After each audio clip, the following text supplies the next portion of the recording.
30-40 ಮನೆ ಕಟ್ಟಿಸ್ಬೇಕಾದ್ರೆ ಎಷ್ಟು wood cost ಬರ್ಬೋದು ಅಂತ ನೀವು ಯೋಚನೆ ಮಾಡ್ತಾ ಇದ್ದೀರಿ ಅಲ್ವಾ? ವೆಲ್ಕಮ್ ಬ್ಯಾಕ್ ಟು ಸುಷ್ಮಾ ಕುಟುಂಬ ಚಾನಲ್.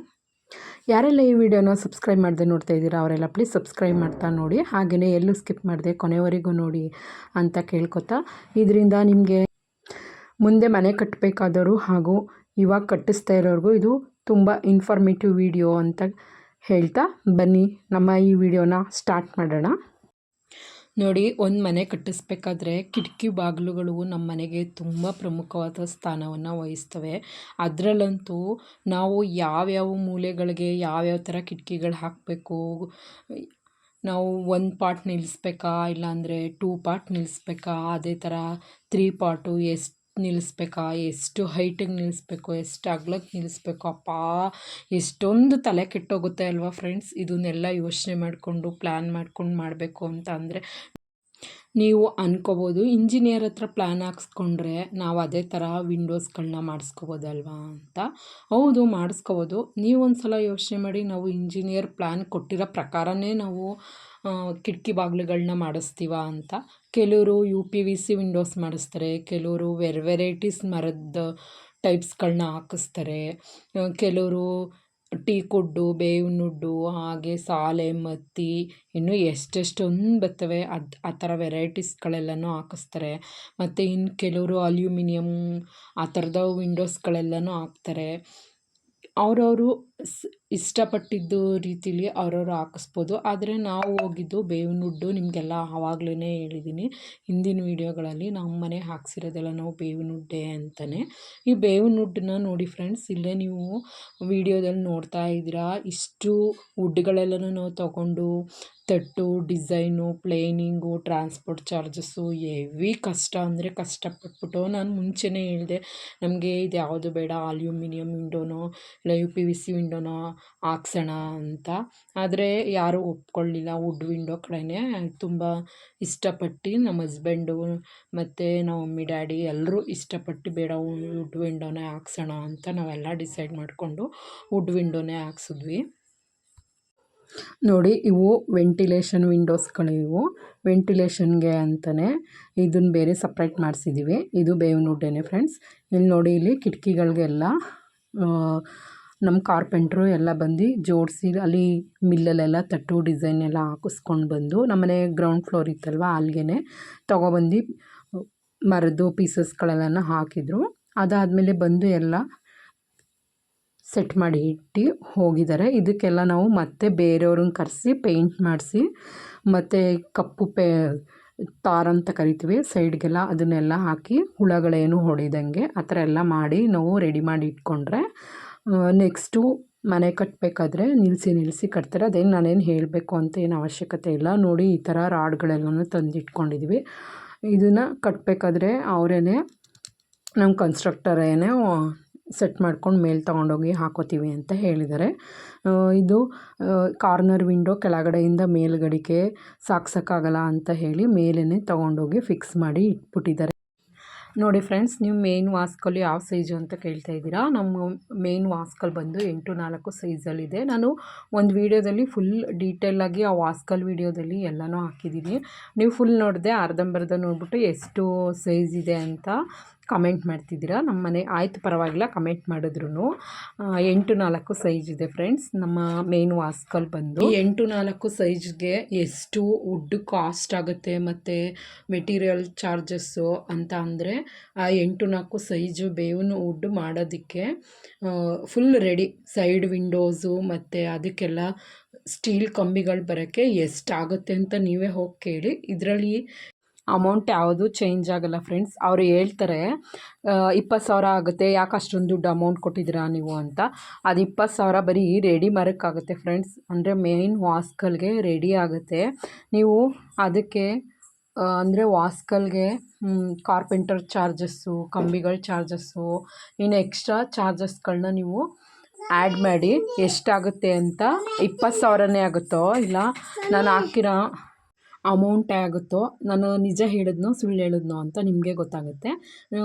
ಅದನ್ನು ನಿಜ ಆದರೆ ಇಲ್ಲ ಸುಳ್ಳಾಗಿದ್ದರೂ ಪರವಾಗಿಲ್ಲ, ನಿಜ ಆಗಿದ್ದರೂ ಪರವಾಗಿಲ್ಲ, ಕಮೆಂಟ್ ಬಾಕ್ಸಲ್ಲಿ ಕಮೆಂಟ್ ಮಾಡಿ ಫ್ರೆಂಡ್ಸ್, ನಿಜನಾ ಸುಳ್ಳು ಅಂತ ನಿಮಗೆ ಗೊತ್ತಾಗುತ್ತೆ. ಎಷ್ಟಾಗಿದೆ ಅಂತ. ಇನ್ನು ನೆಕ್ಸ್ಟ್ ಬರಲಿ ಫ್ರೆಂಡ್ಸ್, ನೋಡಿ ಮರದ ವಿಂಡೋ ಮತ್ತು ಡೋರ್ಗಳು ಮಾಡಿಸ್ತೀನಿ ಅಂದರೆ ಹೆವಿ ರಿಸ್ಕ್ ಇದೆ ಫ್ರೆಂಡ್ಸ್. ಅದಕ್ಕಿಂತ ನಾನು ಹೇಳೋದು ಒಂದು ಸಜೆಷನ್ ಏನು ಅಂದರೆ, ಇವಾಗೆಲ್ಲ UPVC ವಿಂಡೋಗಳು ಬಂದಿದೆಯಲ್ಲ, ಅದನ್ನು ಮಾಡಿಸ್ಕೊಂಡ್ರೆ ಇವಾಗೆಲ್ಲ ಅದೇ ಜಾಸ್ತಿ ಲೈಕ್ ಮಾಡ್ತಿರೋದು. ಅದನ್ನು ಮಾಡಿಸ್ಕೊಂಡ್ರೆ ನೀವು ಬಜೆಟ್ ಫ್ರೆಂಡ್ಲಿ ಅಂತಲೂ ಅನಿಸುತ್ತೆ. ಈ ವುಡ್ ವಿಂಡೋಸ್ಗಳಿಗೆ ಜಾಸ್ತಿ ಕಾಸ್ಟ್ ಬೀಳುತ್ತೆ. ಇನ್ನು ನೆಕ್ಸ್ಟು ಕಂಬಿಗಳಿಗೆ ಬಂದರೆ ಫ್ರೆಂಡ್ಸ್, ನಾವು 2 ಕಡೆ ಮಾತ್ರ, ನೀವೇ ನೋಡಿದ್ದೀರ ಸ್ಟೀಲ್ ಕಂಬಿಗಳನ್ನ ನಾವು 2 ಕಡೆ ಯೂಸ್ ಮಾಡಿದ್ವಿ. ಒಂದು ಮೇಯ್ನ್ ಡೋರ್ಗೊಂದು ಮತ್ತು ಮೇಯ್ನ್ ಡೋರ್ ಪಕ್ಕದಲ್ಲಿ ಒಂದು ಬರುತ್ತೆ ನೋಡಿ ವಿಂಡೋ. ಇದೇ ವಿಡಿಯೋ ನೋಡ್ತಾ ಇದ್ದರೆ ಫುಲ್ಲು ನಿಮಗೆ ಗೊತ್ತಾಗುತ್ತೆ ನಾನು ಯಾವ್ಯಾವ ವಿಂಡೋನ ಎಲ್ಲೆಲ್ಲಿ ಫಿಕ್ಸ್ ಮಾಡಿಸಿದ್ದೀವಿ ಅಂತ. ನೋಡಿ ಫ್ರೆಂಡ್ಸ್, ನಮ್ಮ ಮನೆಗೆ ನಾವು ಸ್ಟೀಲ್ ಕಂಬಿಗಳನ್ನ ಯೂಸ್ ಮಾಡಿದ್ದೀವಲ್ಲ, ಆ 2 ವಿಂಡೋಸ್ಗಳಿಗೆ, ಆ ವಿಂಡೋಸ್ಗಳ ಕಾಸ್ಟು ಮಿಕ್ಕಿದ ವಿಂಡೋಸ್ಗಳ ಕಬ್ಬಿಣದ ಕಾಸ್ಟ್ಗೆ ಈಕ್ವಲ್ ಆಗಿದೆ. ಈಕ್ವಲ್ ಅಂತಲೂ ಹೇಳೋಕ್ಕಾಗಲ್ಲ, ಅದಕ್ಕಿಂತನೂ ಜಾಸ್ತಿನೇ ಆಗಿದೆ ನಮ್ಮದು, ಸ್ವಲ್ಪ ಸ್ಟೀಲ್ ಕಂಬಿಗಳನ್ನ ಯೂಸ್ ಮಾಡಿರೋದ್ರಿಂದ. ನೋಡಿ, ನೀವು ಹಂಗೆ ಫುಲ್ ಸ್ಟೀಲ್ ಕಂಬಿನೇ ಹಾಕಿಸ್ತೀವಿ ಅಂದರೆ ಅದ್ರ ಚಾರ್ಜಸ್ಸು ಸಹ ಜಾಸ್ತಿ ಆಗುತ್ತೆ. ನೋಡಿ ಫ್ರೆಂಡ್ಸ್, ನಮ್ಮನೆ ಮರಕ್ಕೆ ಇಷ್ಟು ಚಾರ್ಜಸ್ ಆಗಿದೆ. ಏನೇನಪ್ಪ ಅಂತಂದರೆ, ನೋಡಿ, ನಾನು 4 ಪಾರ್ಟದೊಂದು ವಿಂಡೋ ನಿಲ್ಲಿಸಿದ್ದೀನಿ. ಅದು ಲಿವಿಂಗ್ ಏರಿಯಾಗೆ ಬರುತ್ತೆ. ನೀವು ಒಂದು ಸರಿ ವೀಡಿಯೋನ ನೋಡಿರ್ಬೋದು ಫ್ರೆಂಡ್ಸ್. ನಮ್ಮದು ಎಲ್ಲೆಲ್ಲಿ ಯಾವ್ಯಾವ ರೂಮ್ಗಳು ಎಲ್ಲೆಲ್ಲಿ ಬರ್ತವೆ, ಮತ್ತು ನಮ್ಮನೆ ಫುಲ್ ವಾಸ್ತು ಪ್ರಕಾರನೇ ಇದೆ. ಹಾಗಾಗಿ ನಮ್ಮದು ಮರಕ್ಕೆ ನಾನು 4 ಪಾರ್ಟ್ ವಿಂಡೋನ 5.5 ಎತ್ತರ 6 ಅಡಿ ಅಗಲ ತೊಗೊಂಡಿದ್ವಿ. ಅದು 4 ಪಾರ್ಟ್ ಬರುತ್ತೆ. ಮತ್ತು ನೆಕ್ಸ್ಟು ಬಂತು ಅಂತಂದರೆ ರೂಮ್ಗಳಿಗೆ, 2 ರೂಮ್ಗಳಿಗೆ ನಾನು 3 ಪಾರ್ಟ್ದು 2 ವಿಂಡೋಸ್ನ ನಿಲ್ಲಿಸಿದ್ವಿ. ಅದು 5 ಅಡಿ ಎತ್ತರ 4.5 ಅಡಿ ಅಗಲ 2 ವಿಂಡೋ ಬರುತ್ತೆ. ನೆಕ್ಸ್ಟು ಕಾರ್ನರ್ ವಿಂಡೋ, ಅದು 5.5 ಅಡಿ ಎತ್ತರ 6 ಅಡಿ ಅಗಲ ಬರುತ್ತೆ. ಹಾಗೆ ಅಡುಗೆ ಮನೆಗೆ 3x3 ಇದು, ಅಂದರೆ ಎತ್ತರ 3 ಅಡಿ ಅಗಲನೂ 3 ಅಡಿ ಬರುತ್ತೆ. ಹಾಗೆ ಸ್ನಾನದ ಮನೆಗೆ 2 ಅಡಿ ಎತ್ತರ, ಹಾಗೆ ಅಗಲ ಬಂದು 3 ಅಡಿ ಅಗಲ ಬರುತ್ತೆ. ಇನ್ನು ಅಟ್ಯಾಚು ಮತ್ತು ಅಂದರೆ ಅಟ್ಯಾಚ್ ಟಾಯ್ಲೆಟು, ಹಾಗೆ ಇನ್ನೊಂದು ಕಾಮನ್ ಟಾಯ್ಲೆಟು ಮತ್ತು ವೆಂಟಿಲೇಷನ್ನು, ಇದಕ್ಕೆಲ್ಲ ಇಷ್ಟು ಒಟ್ಟು ಟೋಟಲಾಗಿ ನಮ್ಮ ಮನೆಗೆ ಬರೋ ಅಂತಹ ವಿಂಡೋಸ್ಗಳು ದೊಡ್ಡದು 6 ವಿಂಡೋಸ್ಗಳು ಬರ್ತವೆ. ಹಾಗೆಯೇ ಚಿಕ್ಕದು ಅಂತ ಹೇಳಿದ್ರೆ ಅಟ್ಯಾಚ್ ಟಾಯ್ಲೆಟು ಮತ್ತು ಕಾಮನ್ ಬಾತ್ರೂಮು 2 ಸೇರಿ 2 ಬರ್ತವೆ. ಹಾಗೆ ವೆಂಟಿಲೇಷನ್ಗೆ 5 ಮತ್ತು ವಾಸ್ಕಲ್ಲು 5 ವಾಸ್ಕಲ್ ಬರುತ್ತೆ ಫ್ರೆಂಡ್ಸ್. ಅಟ್ಯಾಚ್ ಟಾಯ್ಲೆಟ್ ಮತ್ತು ಕಾಮನ್ ಬಾತ್ರೂಮ್ಗೆಲ್ಲ ನಾವು ರೆಡಿ ವಾಸ್ಕಲ್ಗೆ ಹೋಗೋಣ ಅಂತ ಹೇಳಿ ಇನ್ನು ಅದಕ್ಕೇನು ತೊಗೊಂಡಿಲ್ಲ. ಮೇನ್ ಬರೀ ಫ್ರಂಟ್ ಡೋರು, ಬ್ಯಾಕ್ ಡೋರು ಮತ್ತು ಒಂದು ಪೂಜಾ ರೂಮು, 2 ರೂಮ್ಗಳಿಗೆ ಮಾತ್ರ ನಾವು ವುಡ್ ಕಡೆ ಹೋಗಿದ್ದೀವಿ. ಇನ್ನು ನೆಕ್ಸ್ಟ್ ಫ್ರೆಂಡ್ಸ್, ನಾವು ಅಮೌಂಟ್ ಬಗ್ಗೆ ಹೋದರೆ, ನಾವು ಮಿಲ್ಲಲ್ಲಿ ನಾವು ಮರ ಪರ್ಚೇಸ್ ಮಾಡಿರೋದು 70,000 ರೂಪಾಯಿ ಮರ ಪರ್ಚೇಸ್ ಮಾಡಿದ್ದೀವಿ. ಅದಕ್ಕೆ ಬಂದು ನಾವು ಈ ಕಾರ್ಪೆಂಟರ್ಗೆ 20,000 ರೂಪಾಯಿ ಚಾರ್ಜಸ್ ಕೊಟ್ಟಿದ್ದೀವಿ. ಹಾಗೆ ತಟ್ಟು ಡಿಸೈನು, ಪ್ಲೇನಿಂಗು, ಇದಕ್ಕೆಲ್ಲ ನಾವು 10,000 ರೂಪಾಯಿ ಅಮೌಂಟ್ ಖರ್ಚಾಗಿದೆ. ಹಾಗೆ ಇನ್ನು ಕಬ್ಬಿಣ ಮತ್ತು ಸ್ಟೀಲ್ 2 ಸೇರಿ ಅಂದರೆ ರಾಡ್ಗಳು 25,000 ರೂಪಾಯಿ ಆಗಿದೆ. ಹಾಗೆ ಇನ್ನು ನೋಡಿ, ಇಲ್ಲಿ ಕಾರ್ನರ್ ಕಿಟಕಿಗೆ ವೆಲ್ಡಿಂಗ್ ಮಾಡ್ತಿದ್ದಾರಲ್ವ, ಅದಕ್ಕೊಂದು 1,000 ರೂಪಾಯಿ ಕೊಟ್ಟಿದ್ದೀವಿ. ಇನ್ನು ಎಕ್ಸ್ಟ್ರಾ ಈ ಥರ 5,000 ರೂಪಾಯಿ ತೊಗೊಂಡ್ರು ನಮಗೆ ಟೋಟಲಾಗಿ, ಮತ್ತು ಇದಕ್ಕೆ ಪ್ಲಸ್ ಟ್ರಾನ್ಸ್ಪೋರ್ಟ್ ಚಾರ್ಜಸ್ಸು ನಾವು ಆ್ಯಡ್ ಮಾಡಬೇಕಾಗುತ್ತೆ. ನಮಗೆ ಟೋಟಲಾಗಿ ಇಷ್ಟೆಲ್ಲ ಆಗಿ 1,35,000 ರೂಪಾಯಿ ಅಮೌಂಟ್ ಆಗಿದೆ ಫ್ರೆಂಡ್ಸ್. ಇಷ್ಟೇ ಅಲ್ಲದೆ ನಮಗೆ ಟೆಂಪ್ರವರಿಗೋಸ್ಕರ ಬ್ಯಾಕ್ ಡೋರು ಮತ್ತು ಫ್ರಂಟ್ ಡೋರು, ಹಾಗೆ ಪೇಂಟು, ಕ್ಲ್ಯಾಂಪು, ಮೊಳೆ, ಬ್ರಷ್ಷು, ಈ ಥರ ಎಲ್ಲ ತುಂಬ ಸಣ್ಣದಾಗಿ ಖರ್ಚಾಗ್ತಾನೇ ಇರುತ್ತೆ ಇದಕ್ಕೆ. ಈ ಥರ ಎಲ್ಲ ಇನ್ನೂ ಎಕ್ಸ್ಟ್ರಾ ನಮಗೆ ಚಾರ್ಜಸ್ ಆಗೋದು ಅಂದರೆ 5,000 ಅಷ್ಟು ನಾವು ಎಕ್ಸ್ಟ್ರಾ ಹಾಕ್ಕೊಂಡ್ರು 1,35,000 ರೂಪಾಯಿ ಅಮೌಂಟ್ ಆಗುತ್ತೆ. ನೋಡಿ ಫ್ರೆಂಡ್ಸ್, ನಾವು ಎಲ್ಲ ಕಡೆನೂ ಬೇವಿನ ಉಡ್ಡೆನೇ ಬಳಸಿರೋದು, ಹಾಗಾಗಿ ನಮಗೆ ಇಷ್ಟ ಆಗಿದೆ. ನೀವು ಮರನ ಯಾವ ಮರ ಬಳಸ್ತೀರಾ ಅದ್ರ ಮೇಲೆ ನಿಮ್ಮ ಚಾರ್ಜಸ್ ಜಾಸ್ತಿ ಆಗುತ್ತೆ. ಇನ್ನು ನೀವು ಕಬ್ಬಿಣದ ಕಂಬಿಗಳನ್ನ ಬಳಸೋ ಕಡೆ ನೀವು ಸ್ಟೀಲ್ ಕಂಬಿಗಳನ್ನ ಬಳಸಿದ್ರೆ ಇನ್ನೂ ಜಾಸ್ತಿ ಆಗ್ಬೋದು. ನೋಡಿ ಫ್ರೆಂಡ್ಸ್, ಇದರಲ್ಲಿ ನಾನು ವೆಂಟಿಲೇಷನ್ಗೂ ಸಹ ಚಾರ್ಜಸ್ನ ಇನ್ಕ್ಲೂಡ್ ಮಾಡಿದ್ದೀನಿ.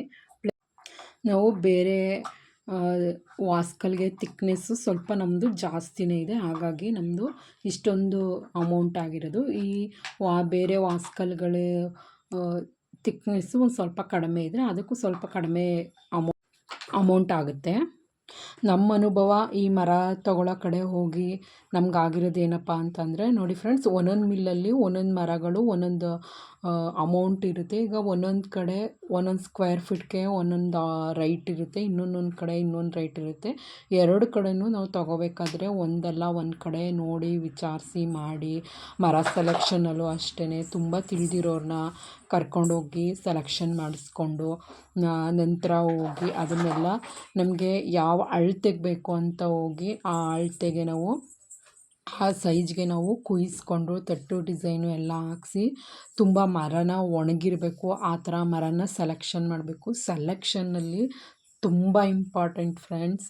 ಅದು ಗೊತ್ತಿರೋರನ್ನ ಕರ್ಕೊಂಡೋಗಿ ನಾವು ಇಲ್ಲಾಂದರೆ ನಮ್ಮ ಕಾರ್ಪೆಂಟ್ರು ನಾವು ಯಾರು ಮರಕ್ಕೆ ಮಾಡೋಕ್ಕೆ ನಾವು ಹೇಳಿರ್ತೀವಿ ಅವರನ್ನೇ ಸಹ ಕರ್ಕೊಂಡೋಗಿ ತುಂಬ ಒಳ್ಳೆಯ ಮರನ ತೊಗೊಂಡು ಬಂದು ನಾವು ನಮ್ಮ ಮನೆ ಕಿಟಕಿ ಬಾಗಿಲುಗಳನ್ನ ಮಾಡಿಸ್ಕೊಂಡ್ರೆ ನಮ್ಮ ಮನೆ ತುಂಬ ದೀರ್ಘಕಾಲ ಬಾಳಿಕೆನೂ ಬರುತ್ತೆ. ಮತ್ತು ಮರಗಳು ಎಲ್ಲೂ ಕುಟ್ಟು ಹಿಡಿದನೇ ರೀತಿ ನೋಡ್ಕೋಬೋದು.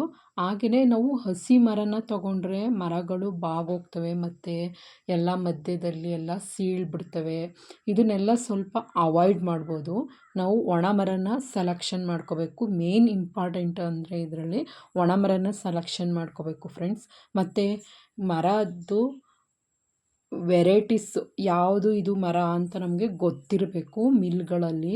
ಇಲ್ಲ ಅಂತಂದರೆ ತುಂಬ ಯಾಮಾರಿಸ್ಬಿಡ್ತಾರೆ. ಗೊತ್ತಿರೋರನ್ನೇ ಕರ್ಕೊಂಡು ಹೋಗಬೇಕು ಮರನ ಸೆಲೆಕ್ಷನ್ ಮಾಡೋ ವಿಚಾರದಲ್ಲಂತೂ. ತುಂಬ ಅಂದರೆ ತುಂಬಾ ಕೇರ್ಫುಲ್ ಆಗಿರಬೇಕು ಫ್ರೆಂಡ್ಸ್. ನಮ್ಮ ಅನುಭವನ ಇಷ್ಟು ಹೇಳ್ಕೊತಾ ಈ ವಿಡಿಯೋನ ಇಲ್ಲಿಗೆ ಎಂಡ್ ಮಾಡ್ತಾಯಿದ್ದೀನಿ. ನಿಮಗೇನಾದರೂ ನಮ್ಮ ಮನೆಗೆ ಮರದ ಅಂದರೆ ವುಡ್ ಕಾಸ್ಟು ಇನ್ನೂ ಸ್ವಲ್ಪ ಇನ್ಫಾರ್ಮೇಷನ್ ಬೇಕು ಅಂದರೆ ಕಮೆಂಟ್ ಬಾಕ್ಸಲ್ಲಿ ಕಮೆಂಟ್ ಮಾಡಿ ಫ್ರೆಂಡ್ಸ್. ನನಗೆ ಎಷ್ಟು ಗೊತ್ತೋ ಅಷ್ಟನ್ನು ನಾನು ನಿಮಗೆ ಹೇಳೋಕ್ಕೆ ಪ್ರಯತ್ನ ಪಡ್ತೀನಿ. ನಿಮಗೆಲ್ಲ ಈ ವಿಡಿಯೋ ತುಂಬ ಯೂಸ್ಫುಲ್ ಅನಿಸಿದ್ರೆ ಒಂದು ಲೈಕ್ ಮಾಡಿ, ಶೇರ್ ಮಾಡಿ, ಕಮೆಂಟ್ ಮಾಡಿ, ಹಾಗೆ ಸಬ್ಸ್ಕ್ರೈಬ್ ಮಾಡೋ ಮೂಲಕ ಪ್ಲೀಸ್ ನಮಗೆ ಸಪೋರ್ಟ್ ಮಾಡಿ ಅಂತ ಹೇಳ್ತಾ ಮತ್ತೆ ಸಿಗೋಣ ನಮ್ಮ ಹೊಸ ಕನ್ಸ್ಟ್ರಕ್ಷನ್ ವಿಡಿಯೋ ಒಂದಿಗೆ ಹಾಗೂ ಹೊಸ ಇನ್ಫಾರ್ಮೇಷನ್ನೊಂದಿಗೆ. ಬಾಯ್.